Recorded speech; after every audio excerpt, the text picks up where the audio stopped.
Volodymyr Zelensky ne cesse de menacer les leaders du monde entier qui désirent se rendre à Moscou pour la célébration du jour de la victoire.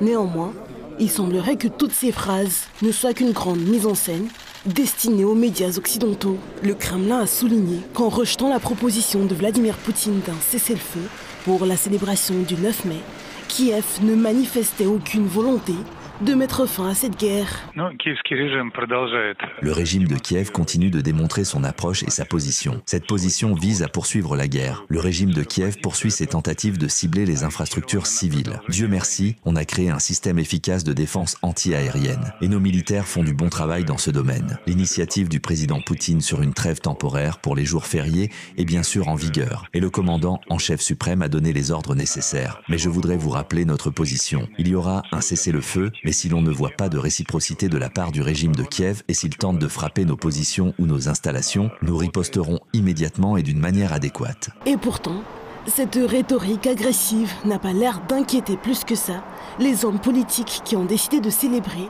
le 80e anniversaire de la victoire sur le nazisme dans la capitale russe. C'est notamment le cas du Premier ministre slovaque qui a fortement critiqué les propos du président au mandat expiré. Je dois m'opposer aux déclarations du président ukrainien Zelensky qui a semblé menacer que tout pouvait arriver pendant les célébrations de la victoire sur le fascisme le 9 mai en Russie. Cela est impensable. Pour moi, c'est tout simplement ridicule. La sécurité des personnes concernées est une question interne de la Fédération de Russie.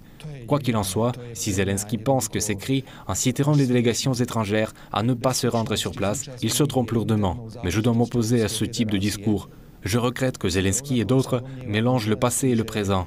Ce sont aussi les soldats ukrainiens qui sont morts entre 1941 et 1945 pendant la Seconde Guerre mondiale. Le conseiller du président russe, Yuri Ushakov, de son côté, a annoncé la liste des dirigeants étrangers qui se rendront à Moscou pour le défilé du jour de la victoire.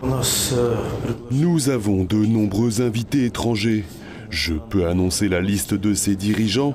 Je me contenterai de citer les pays: Arménie, Azerbaïdjan, Biélorussie, Kazakhstan, Kirghizie, Tadjikistan, Turkménistan, Ouzbékistan, Abkhazie, Bosnie-Herzégovine, Brésil, Burkina Faso, Venezuela, Vietnam, Guinée-Bissau, Égypte, Zimbabwe, République populaire de Chine, Congo, Cuba, Laos, Mongolie, Myanmar, Palestine, Serbie, Slovaquie, Guinée équatoriale, Éthiopie, Ossétie du Sud. Il est très important également que des troupes de 13 pays défileront sur la place rouge. Je citerai également les pays: l'Azerbaïdjan, le Vietnam, le Bélarus, l'Égypte, le Kazakhstan, la République populaire de Chine, le Kirghizistan, le Laos, la Mongolie, le Myanmar, le Tadjikistan, le Turkménistan, l'Ouzbékistan.